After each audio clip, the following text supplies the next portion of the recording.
Hola, soy Marcela García, licenciada en Kinesiología y Fisiatría, osteópata DO y docente de la Escuela Osteopática de Buenos Aires. Hoy quiero darles la bienvenida a este ciclo de charlas sobre lo que representa la osteopatía como disciplina integradora desde sus aspectos diagnósticos y terapéuticos. Y también quiero compartir en esta charla con ustedes algunos conceptos que me parecen interesantes acerca de lo que representa el sistema visceral dentro de la salud general y su integración con el resto de los sistemas corporales. Para comenzar y darle sentido a esta charla entonces, me resulta muy importante recordar que la osteopatía como disciplina integradora propone un razonamiento clínico fundado en 4 principios básicos, donde se plasma esta visión desde una concepción holística del individuo, en su visión cuerpo, mente, espíritu, donde todos los sistemas corporales presentan una interdependencia funcional, concepto que vale tanto para la función normal como para la disfunción. Entonces, ahora sí, para entrar en tema, quizás la primera pregunta que debiéramos respondernos es qué representa el sistema visceral en el conjunto corporal y cómo se integra funcionalmente al resto de los sistemas corporales. Cuando hablamos del sistema visceral, estamos haciendo referencia a un conjunto de estructuras y órganos que conforman diferentes subsistemas corporales, asegurando el mantenimiento de las distintas funciones necesarias para la vida. Y si bien cada subsistema tiene una función específica, en algún punto todos confluyen a mantener un medio interno adecuado. Este sistema influye de manera directa no solamente sobre el metabolismo, la inmunidad, sobre la estática y la dinámica corporal, teniendo una repercusión directa sobre el estado general de salud. En la integración tenemos que hacer referencia a los dos grandes sistemas integradores del cuerpo, como lo es el sistema facial, tejido omnipresente, tejido conectivo omnipresente, que interrelaciona todas las estructuras corporales, y al sistema nervioso, ya que todas las estructuras corporales se encuentran bajo algún tipo de control neural. Como es sabido, las estructuras viscerales se alojan en las diferentes cavidades y se encuentran recubiertas todas por sus propias fascias que la van a anclar al plano musculoesquelético y las van a interrelacionar entre sí. Si bien cada porción de este sistema facial visceral va a tomar diferentes nombres de acuerdo al órgano que recubra y a la cavidad donde se encuentre, sea pericardio, sea pleura, sea fascia mediastínica, llámese peritoneo, llámese diplón, ligamento gastrofrénico, etc. Todo es parte de un mismo sistema que en su conjunto va a formar la cadena facial visceral, que a su vez es parte de este gran sistema de fascias que constituye, en definitiva, una estructura única, ¿sí? Y que es la que interrelaciona a cada subsistema, al plano musculoesquelético y al resto de los sistemas corporales. Así, este sistema facial se representa la gran vía de comunicación mecánica, pero también neuroquímica, ya que su estructura tenségrica y las propiedades físico-químicas que le adquiere a través de su matriz extracelular, como lo es el dixotropismo, la viscoelasticidad y especialmente la piezoelectricidad, es lo que permite que todo estímulo mecánico se convierta en una respuesta neuroquímica a nivel celular. Este mecanismo es lo que se conoce con el nombre de mecanotransducción y es lo que a nosotros como terapeutas manuales nos permite comprender no solo cómo puede haberse establecido un proceso lesional, formando lo que nosotros llamamos las cadenas lesionales, sino poder también comprender los resultados de las técnicas que aplicamos. En este esquema está representado lo que conocemos como tendón central o fascia axial profunda, donde muestra precisamente es un claro ejemplo de la continuidad facial entre los diferentes sistemas corporales. Precisamente se trata de una estructura netamente conectiva,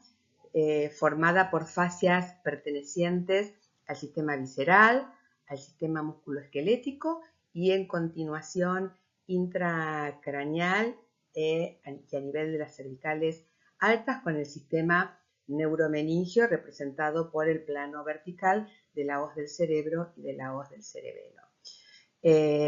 Acá podemos observar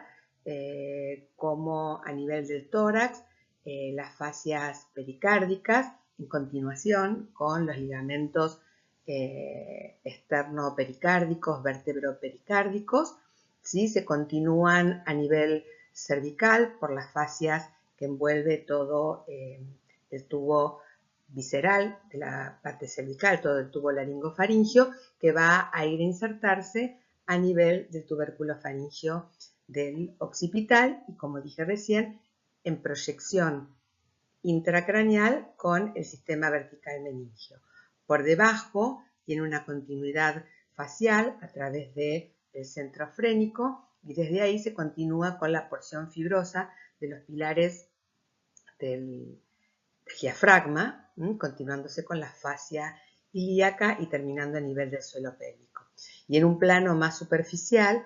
esa porción conectiva del diafragma se continúa con el ligamento falciforme a nivel del hígado y con el uraco que lo une a la pared abdominal y que va a terminar a nivel de la vejiga, conformando el gran sistema suspensorio de toda la parte genitourinaria. Entonces, en realidad, esta cadena viene a actuar como equilibrante de la cadena estática posterior, también netamente conectiva, y eso marca la influencia directa y determinante que tiene sobre la postura corporal.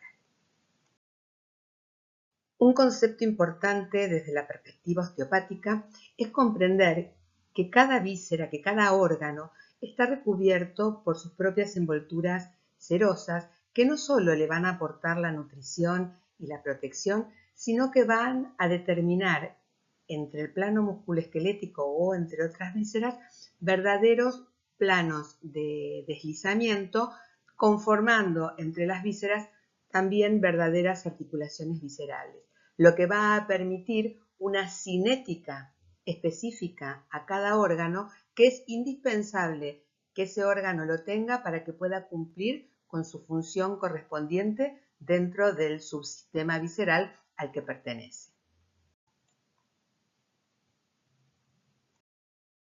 Las vísceras poseen diferentes tipos de movimientos generados por diferentes motores y se describen tres tipos de movimientos diferentes: la motricidad, la movilidad y la motilidad. La motricidad es el desplazamiento visceral pasivo que toda estructura visceral hace adaptándose al movimiento voluntario del aparato locomotor. Mientras que la movilidad es el movimiento que se genera entre los órganos o el plano parietal, inducido por el movimiento de pistón del diafragma en cada fase respiratoria y también por otros automatismos viscerales como puede ser el pulso cardíaco. Y por último, un movimiento intrínseco al que se denomina motilidad, que es un movimiento que se hace sobre ejes precisos determinados por la memoria celular están en relación al desarrollo embrionario y también a la influencia del mecanismo respiratorio primario. Otro concepto de relevancia a considerar es tener en cuenta que todas las vísceras se encuentran, como dijimos, alojadas dentro de diferentes cavidades y que esas cavidades presentan una presión, las presiones intracavitarias, que son específicas de cada cavidad. De hecho, sabemos que la presión intracavitaria torácica es menor que la abdominal, y a su vez la abdominal menor que la pélvica. Esto es determinante para que cada víscera, o sea, no es casual, sino que esas presiones en cada cavidad tienen una lógica y es determinante para que cada víscera pueda desarrollar su cinética y su función adecuadamente. Por lo que la flexibilidad y la funcionalidad de todo el marco músculo-esquelético, como así también el tono de los diferentes diafragmas que dividen a cada cavidad, es imprescindible para el mantenimiento de estas presiones intracavitarias. Por otra parte, la facultad que tiene cada órgano para ocupar, mejor dicho, el mayor espacio dentro de esa cavidad posible, depende de su efecto, de su elasticidad y de su sistema vascular, que es lo que se conoce como efecto turbo, que también representa un importante factor de cohesión visceral que también va a influir en la adecuada movilidad visceral. Entonces, cualquier persona que haya tenido quizás aún un problema orgánico visceral donde su parénquima puede haber sido afectado, quizás no tenga ese trofismo y entonces ese efecto turbo se vaya alterando y puede ser una de las causas de una mala mecánica. Ahí estará después nuestra capacidad de interrogar y de evaluación para determinar cuáles son las causas.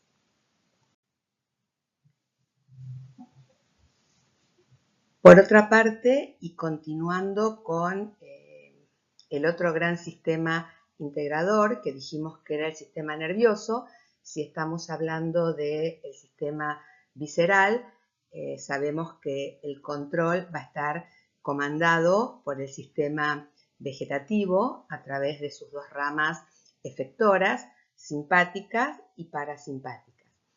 En términos generales y haciendo una conceptualización muy reduccionista, podemos decir que el sistema simpático es el que nos permite y nos mantiene en estado de alerta. Se trata de un sistema predominantemente diurno, mientras que el sistema parasimpático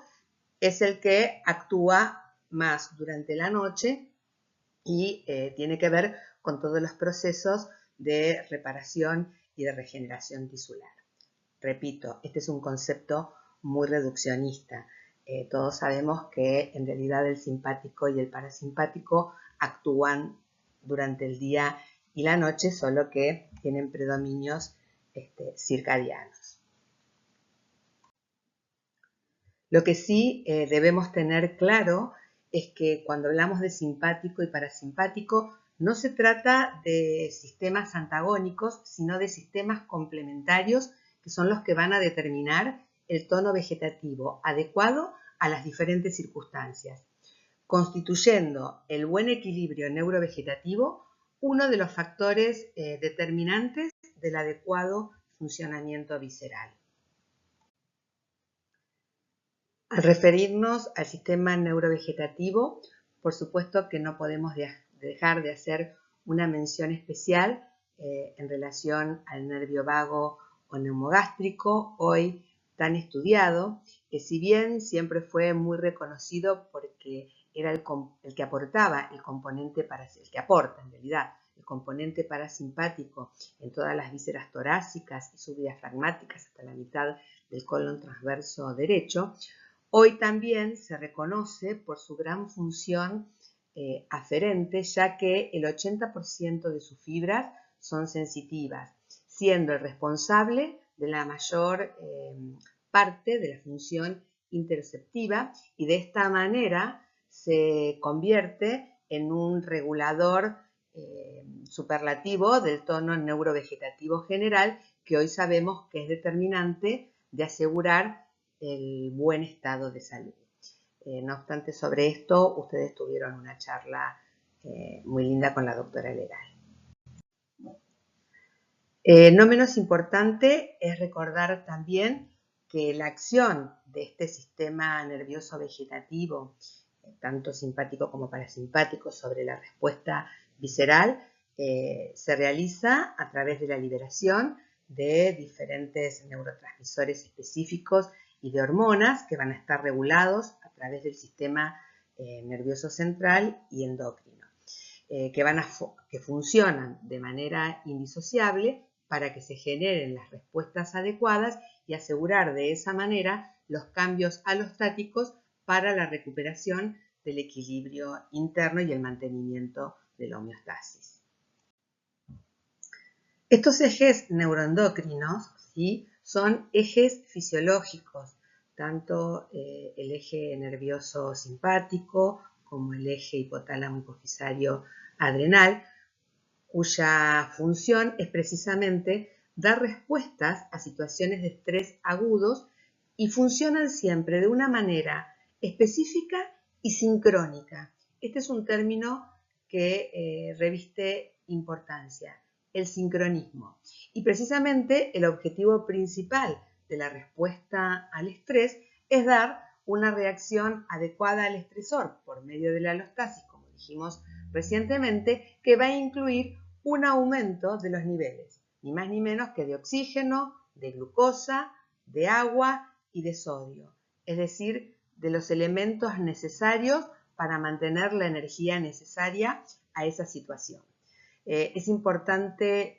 sí considerar que el sistema nervioso central reacciona por medio de esta regulación neurohormonal y que se trata de una respuesta neuroendocrina fisiológica. El problema aparece cuando la situación de estrés, o sea, la situación de demanda, cualquiera sea el origen, se prolonga en el tiempo y la situación se vuelve crónica. En estas circunstancias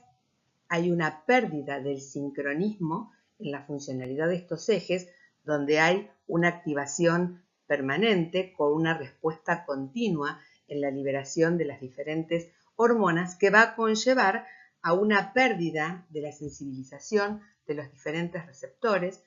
comenzando a hacernos resistentes a la insulina, al cortisol, etc. Y de esta manera generando una alteración metabólica, por supuesto, con sus respectivas consecuencias, ¿no? De igual forma, la persistencia de la apertura de membranas para mantener los niveles de agua y de sodio hace que esas barreras pierdan eficacia. A partir de ahí comienzan a pasar elementos a sangre que no debieran, especialmente a nivel de la barrera intestinal, pudiendo generar un estado de endotoxemia que va a llevar a un estado de inflamación de bajo grado, marcando una actividad continua y exagerada del sistema inmunológico que va a liberar citoquinas proinflamatorias. Entonces, si esta respuesta inflamatoria local persiste en el tiempo, va a comenzar a dar respuestas sistémicas, siendo en la actualidad una de las causas subyacentes de muchas patologías cardiovasculares, neurodegenerativas, metabólicas y la razón está en que el sistema inmunológico pierde esta capacidad de inmunoregular y dichas citoquinas, además proinflamatorias que viajan por vía sanguínea, son capaces en ocasiones de atravesar la barrera hematoencefálica, pudiendo provocar un estado de neuroinflamación, creando así un círculo vicioso. Esta neuroinflamación va a mantener un estado de sensibilización central que no va a permitir elaborar las respuestas descendentes adecuadas, no solo en lo que tiene que ver con el equilibrio neurovegetativo, sino también en las respuestas descendentes de la modulación del dolor, lo que va a repercutir en un estado de salud general y en la modificación de la conducta. Es lo que suele pasar en los estados de los cuadros clínicos de fatiga crónica o de fibromialgia. Otro capítulo importante a considerar, muy relacionado con el sistema visceral, es la microbiota. Hoy considerado como un verdadero órgano, ya que los microbios que habitan en nuestro organismo, especialmente los que se alojan en el sistema digestivo, juegan un papel clave en el desarrollo y en el funcionamiento del sistema nervioso, endocrino e inmunitario, entendiendo que el desarrollo equilibrado, ¿sí?, en la densidad de estas colonias microbianas es primordial para un buen estado de salud. Su equilibrio resulta indispensable para un buen funcionamiento no solamente de la digestión, sino del metabolismo y todo lo que tiene que ver con la inmunidad. Sabemos que las bacterias tienen una importante función trófica, de protección, metabólica y que van a secretar vitaminas y neurotransmisores de importancia relevante para el estado de salud. Lo que vimos, podemos entender que la funcionalidad del sistema visceral depende de múltiples factores. Se encuentra gobernado por el sistema nervioso vegetativo, tanto simpático como parasimpático, y no olvidarnos del sistema entérico a nivel del tubo digestivo, sometido a control de los centros superiores del sistema nervioso central. Por otra parte, está influenciado este sistema por las tensiones faciales de manera directa y de manera indirecta, así también por los movimientos del diafragma en cada fase respiratoria, creando no solo las tensiones faciales, sino también los cambios de presiones intracavitarias imprescindibles para la propia mecánica visceral, como así también para la buena vascularización y la buena vehiculización del flujo nervioso. Y finalmente, también bajo la influencia del mecanismo respiratorio primario, implicando una de sus formas de movimiento. Puede comprenderse entonces que la funcionalidad visceral depende de muchos factores que aseguren la buena relación, la correcta relación entre el contenido y el continente. Puede entenderse entonces que, al igual que en una estructura somática, por diferentes causas que puedan afectar cualquiera de todos estos factores que influyen en la funcionalidad del sistema visceral, también podrán producirse disfunciones viscerales. Cuando hablamos de disfunciones viscerales, estamos hablando de trastornos funcionales en la función visceral que pueden afectar o que van a afectar al movimiento fisiológico visceral en cualquiera de sus formas, generando alteraciones reflejas, modificando la estática de esa víscera y su función, donde tendrán implicancias no solamente en el metabolismo, sino otra vez nuevamente en el estado general de salud. En esta imagen podemos ver cómo una cicatriz por apendicectomía va a crear o puede crear adherencias que van a mantener un estado permanente de irritación mecánica por frotamiento de los tejidos entre sí. Esto va a producir tracciones en el sistema mecánico receptor de las fascias viscerales y en consecuencia se generarán espasmos locales y generales por vía refleja. A su vez, esta situación va a producir un enlentecimiento vascular, generando un estasis circulatorio con influencia sobre la inmunidad. Recordamos que el sistema nervioso autónomo y el sistema somático están interrelacionados a través de una convergencia aferencial, determinando reflejos muchos reflejos somatoviscerales y viscerosomáticos, lo que nos permite entender cómo síntomas de origen visceral pueden tener como única manifestación de síntomas un síntoma somático y viceversa, ¿sí? Como una alteración somática puede generar repercusiones con síntomas viscerales. Desde la concepción osteopática, la comprensión de esta integración refleja tiene mucha importancia, ya que cuando realizamos el diagnóstico palpatorio, utilizamos precisamente zonas reflejas para detectar problemas sutiles en la función, pudiendo recoger señales a nivel del sistema musculoesquelético que se traducen en cambio de textura de los tejidos, características en alteraciones de los movimientos de ese tejido y por densificación de las fascias o variaciones de la temperatura local. En esta imagen podemos observar un mapa con los territorios de referencia de dolor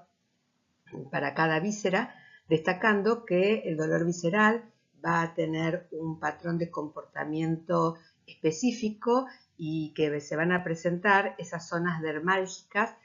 con afectación de estrofismo tisular, como dijimos recién, con aumento de densidad, edema y pérdida de deslizamiento entre esos planos. Esta integración neurológica de ambos sistemas también nos permite entender por qué cuando existe una disfunción somática intervertebral que va a traer aparejado un estado de facilitación medular de ese segmento, va a repercutir sobre todos los elementos metaméricos correspondientes a esa metámera, sea el esclerotoma, el dermatoma, el miotoma, el angiotoma, pero también el viscerotoma, pudiendo ser el origen de reflejos somatoviscerales, viscerosomáticos, visceroviscerales o neurolinfáticos. La mayoría de los problemas viscerales suelen tener un origen en la incapacidad del organismo a la adaptación o a la falta de adaptación a la bipedestación, provocando modificación de las curvas raquídeas y facilitando la tosis visceral consecutiva, alteraciones endócrinas que van a repercutir obviamente sobre la extensibilidad de los ligamentos y las fascias. De igual forma, una disfunción visceral también puede ser el origen de esta desviación de la estructura musculoesquelética con pérdida de la movilidad. Pongamos dos ejemplos. Un paciente puede llegar a una visceroptosis por un trastorno musculoesquelético con una cincha abdominopélvica que no genere la contención necesaria y ese cambio de presiones intracavitarias, esa pérdida de sostén permita la caída de las vísceras, o también podría ser como consecuencia, por ejemplo, en una mujer, de una histerectomía que inevitablemente va a llevar a una visceroptosis. Entonces, en los dos casos, los problemas mecánicos y las consecuencias pueden ser las mismas, va a depender de cada paciente, pero el origen que genera esa visceroptosis va a ser diferente. Menos importante, y especialmente en los tiempos en que vivimos, el factor emocional va a jugar un rol preponderante en el origen o mantenimiento de las disfunciones viscerales, ya que es una de las causas que pueden mantener activos de manera crónica a los ejes de estrés, lo que, como dijimos, va a cambiar la química interna. Resulta muy conocido escuchar a los pacientes referir que padecen colon irritable, malas digestiones, acidez, que a su vez pueden acompañarse de dorsalgias, lumbalgias, cervicalgias. En general suelen tratarse de cuadros funcionales originados por una desregulación neurovegetativa que, si no se tratan, podrían sí convertirse en problemas estructurales. Con respecto al visceroespasmo, puede entenderse que es una exclusividad de los órganos huecos, donde la doble capa de la musculatura lisa, longitudinal y circular, van a sufrir un espasmo con un éxtasis o detenimiento en el tránsito visceral, afectando la función del órgano, donde fundamentalmente lo que se encuentra más afectada es la motilidad y en general suelen ser locales. El espasmo visceral, como dijimos, tiene numerosas causas, que pueden ser causas locales o generales. También en ocasiones pueden existir alergenos en algunos alimentos que pueden producir sensibilizaciones químicas afectando la motilidad de ese órgano. Lo que sí, por regla general, cualquier lesión somática o psicoemocional con intensidad suficiente para estimular la corteza cerebral tendrá un efecto a nivel visceral. Me parece interesante mencionar los hallazgos de estos últimos años, donde los avances en el estudio sobre la microbiota no solamente han evidenciado su repercusión directa en los diferentes procesos patológicos, neurovegetativos, autoinmunes y metabólicos, sino que también han detectado la influencia que la alteración de esta microbiota puede tener en el origen de las hernias de disco. Hasta hoy todos considerábamos que estos procesos, estas discopatías, eran problemas netamente mecánicos. Hoy se sabe que además del problema mecánico existe en la mayoría de los casos una infección subyacente provocada precisamente por la traslocación o la infiltración de bacterias provenientes de la microbiota oral e intestinal, que ante cuadros, como dijimos, donde las barreras se mantienen alteradas, esas bacterias aprovechan esa situación para pasar al torrente sanguíneo, y no es casual que uno de los lugares predilectos sea el disco, ya que son bacterias anaeróbicas donde encuentran en el disco un hábitat propicio para su desarrollo, además de mucha glucosa para alimentarse. Por todo lo referido, puede comprenderse que muchas son las causas que pueden dar origen a una disfunción visceral. O sea, desde las hipomovilidades propias de una víscera como consecuencia de un proceso infeccioso o inflamatorio, como puede ser una hepatitis, una neumonía, o como consecuencia de tracciones faciales por una cirugía, como también ser consecuencias de disfunciones musculoesqueléticas a través de una disfunción intervertebral, generando reflejos somatoviscerales, consecuencias de alteraciones posturales que impliquen una adaptación y por tensión de esas fascias y irritación de esos mecanorreceptores faciales, o también aún desde la microbiota o desde trastornos neurovegetativos. El gran desafío nuestro como terapeutas es poder interpretar el cuadro clínico por el cual consulta el paciente, ya que en ocasiones estos pueden asociarse o no a síntomas viscerales. De hecho, en muchas ocasiones el paciente solo refiere dolores somáticos y el problema tiene un origen visceral, como podría ser, una dorsalgia por una gastritis, o al revés, en otros casos, el paciente consulta por mucha manifestación visceral y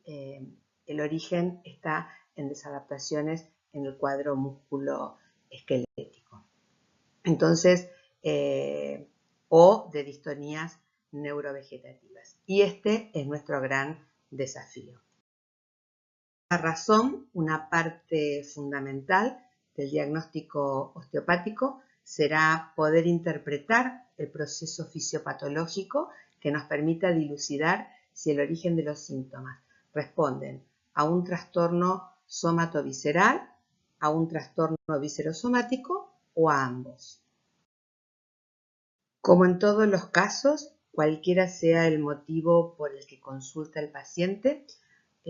como osteópatas realizaremos lo que llamamos un diagnóstico de convergencia, donde no solamente se tendrá en cuenta los síntomas actuales, sino también todos sus antecedentes,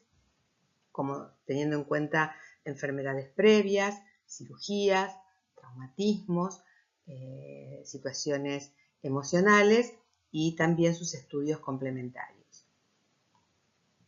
Asimismo, en lo que se refiere a lo que es el sistema visceral en particular, examinaremos o tendremos en cuenta en todo este diagnóstico examinar la víscera individualmente, esa víscera en relación con el sistema orgánico al que pertenece y la víscera en relación estructural y funcional con el organismo en su conjunto.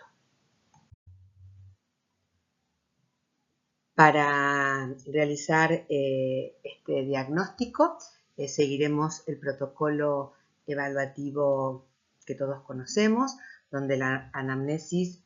juega un rol relevante, no solamente porque vamos a conseguir toda esta información respecto al síntoma por el que consulta, sino también toda su historia previa y en el caso específico del sistema visceral será muy importante tener en cuenta cualquier signo de alarma que pueda presentarse. Posteriormente a la anamnesis, obviamente se sigue con una inspección estática, una observación estática y dinámica para luego comenzar con la palpación, donde se podrá poner en evidencia la presencia de determinados signos clínicos, en este caso la presencia o no de determinados reflejos, si están activos o no, que nos permita determinar verdaderamente si estamos en presencia de un trastorno visceral y además obviamente completaremos luego con lo que son la valoración de la movilidad específica de cada víscera en todas sus formas, desde una escucha local, la movilidad y la motilidad. También se van a evaluar todas las zonas que tengan somáticas que tengan relación con la inervación neurovegetativa de esa víscera y también, por supuesto, en la palpación aparecerán la existencia o no de determinados puntos triggers. Cuando está presente un reflejo viscerosomático, este reflejo viscerosomático de Bell pone en evidencia que existe un estímulo visceral localizado que está provocando una respuesta sobre las estructuras somáticas segmentarias relacionadas a esa víscera, evidenciándose a través de características particulares. O sea, ya ahí vamos a encontrar a nivel somático ya no un segmento intervertebral involucrado, sino que va a haber dos o más segmentos vertebrales con sus zonas medulares facilitadas, va a haber una restricción de movilidad segmentaria con cambios a nivel del trofismo, ¿sí? Tanto de la piel como del celular subcutáneo de la zona y una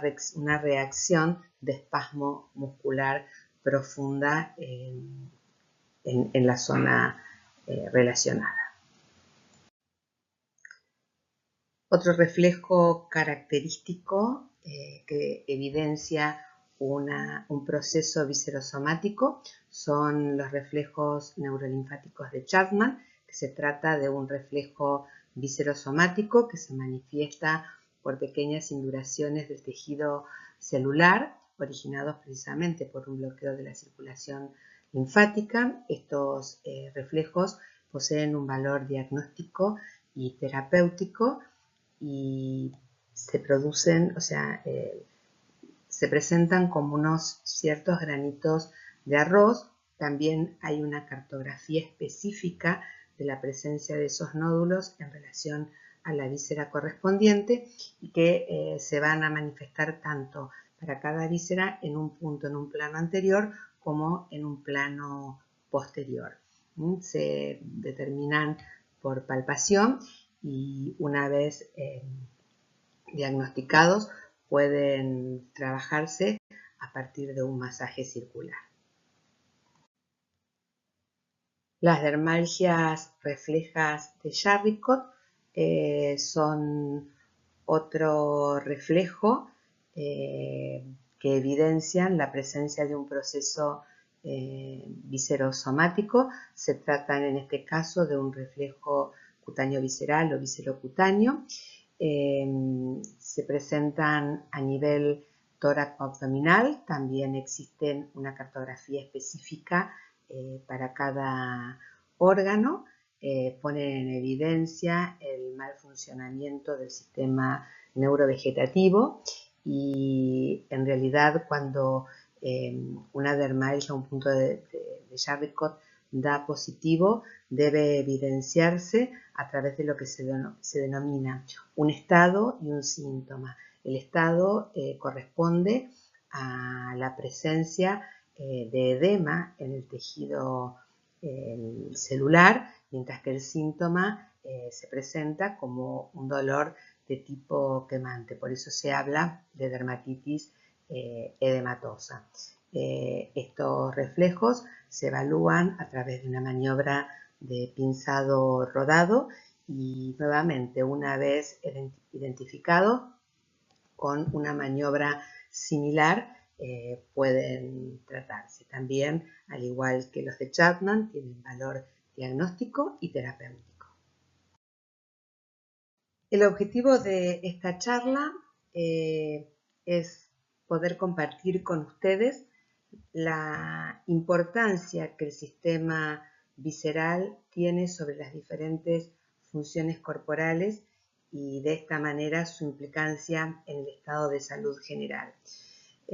Como kinesiólogos, cuando aprendemos este sistema, lo vemos en anatomía, en un parcial que se reúne bajo la denominación de esplagnología, pero no aprendemos la dimensión de la influencia funcional de este sistema y cómo nosotros como kinesiólogos podemos evaluarlo y tratarlo. Así que desde esta charla lo que quería era transmitirles que el sistema, que como kinesiólogos y bueno, como osteópatas, este sistema visceral debemos considerarlo y analizarlo igual que como lo hacemos con el sistema musculoesquelético, pero también tener claro que para comprender es necesario conocer su anatomía, su fisiología, la cinética individual de cada víscera, como así también la interdependencia funcional con el resto de los sistemas corporales para poder elaborar un diagnóstico acertado que nos permita proponer luego entonces un tratamiento individual para cada paciente. En este sentido, la osteopatía nos brinda el razonamiento clínico y las herramientas de evaluación y de tratamiento específicas para este sistema. En esta placa podemos ver algunas de las indicaciones de verdaderos trastornos funcionales viscerales que pueden atenderse osteopáticamente, sea una hernia hiatal, trastornos digestivos, reflujo, colon irritable, constipación, procesos relacionados con las vías urinarias, ya sean infecciones urinarias a repetición o cistitis, también problemas pulmonares, broncoespasmos, síndromes metabólicos o procesos relacionados con la parte reproductiva tanto de la mujer como en el hombre, en las prostatitis en los hombres y en trastornos menstruales y dismenorreas en las mujeres, entre otros. Estos son solo algunos ejemplos de indicación de tratamiento. En esta placa podemos observar algunas fotos en relación a algunas maniobras de evaluación y tratamiento. En esta primera imagen, en este caso estamos haciendo un lift visceral que podría ser como una maniobra de diagnóstico diferencial en el caso de una lumbalgia para ver qué influencia puede tener la masa visceral sobre esa columna lumbar, o bien simplemente evaluar la elasticidad de los tejidos de la masa intestinal. Acá en la siguiente vemos también una maniobra a nivel de toda la parte de intestino delgado, una escucha a nivel del hígado, acá una maniobra de equilibración entre el plexo solar y con un contacto subdiafragmático a nivel epigástrico sobre el plexo y una en la sutura otro contacto en la sutura occipito-mastoidea a la salida del nervio vago. Esta es una maniobra de liberación, puede ser una maniobra de hígado o de los ligamentos coronarios, o también podría ser de vesícula. Bueno, en la foto no se observa con claridad. Acá estamos trabajando sobre los ligamentos ováricos. De todas maneras, en muchas ocasiones, los mismos contactos ejerciendo acciones diferentes, muchas veces sirven para hacer maniobras de evaluación y luego convertirlas en maniobras terapéuticas. Es de resaltar que en todo tratamiento visceral resulta indispensable asegurar el normal tono diafragmático. Debemos tener en cuenta la implicancia funcional de este músculo que actúa como separador de cavidades, determinando el juego de presiones tóraco-abdominal imprescindibles para la adecuada función visceral, vascular y nerviosa. Es también el centro de confluencia de todas las cadenas dinámicas miofaciales a través de la corona muscular, como también punto fijo anterior de la cadena estática axial profunda. Tiene una influencia neurovegetativa súper importante por su relación con el plexo solar y además es el principal exponente de todos nuestros estados emocionales. Para ir finalizando esta charla, quería mencionarles algunos artículos científicos en donde se pone en evidencia la eficacia y los buenos resultados en diferentes estudios sobre la aplicación del tratamiento osteopático en procesos viscerales. Estos son solo algunos ejemplos. En este caso hay un estudio sobre el tratamiento de la manipulación osteopática como herramienta complementaria útiles en la neumonía, donde se demuestra que en pacientes internados con neumonía el tratamiento complementario de la manipulación osteopática a través de distintas técnicas manuales reduce la estadía hospitalaria y disminuía la tasa de mortalidad. Otros estudios, en este caso, habla de las correlaciones sintomatológicas entre el diafragma y el síndrome del intestino irritable. Está basado en afirmaciones sobre que la alteración de la capacidad contráctil del diafragma podría inferir negativamente en la motilidad gastrointestinal, revisando también los vínculos neurofisiológicos que lo correlacionan con la presencia de síntomas asociados al síndrome del intestino irritable, como el dolor lumbar pélvico, cefaleas y disfunciones de ATM, entre otros. Y otro artículo muy lindo que hablaba sobre el dolor torácico en los pacientes con EPOC, donde se analiza el dolor del mediastino en relación con su sistema facial. Culminando entonces con esta charla, espero que podamos transmitirles con nuestros compañeros lo que representa la osteopatía como disciplina integrativa, tanto desde su perspectiva diagnóstica como desde su perspectiva terapéutica. Entendiendo que la osteopatía es filosofía, ciencia y arte. La filosofía sustentada en el concepto desarrollado por su creador Andrew Steele, basado en la unidad del individuo y en esta relación estructura-función con su capacidad del organismo de autorregulación. La ciencia comprendiendo los procesos físicos, químicos y biológicos relacionados tanto con el mantenimiento de la salud, la prevención y la cura y el alivio de la enfermedad, y el arte representado precisamente en la aplicación de esa filosofía y de esa ciencia a través de la práctica terapéutica.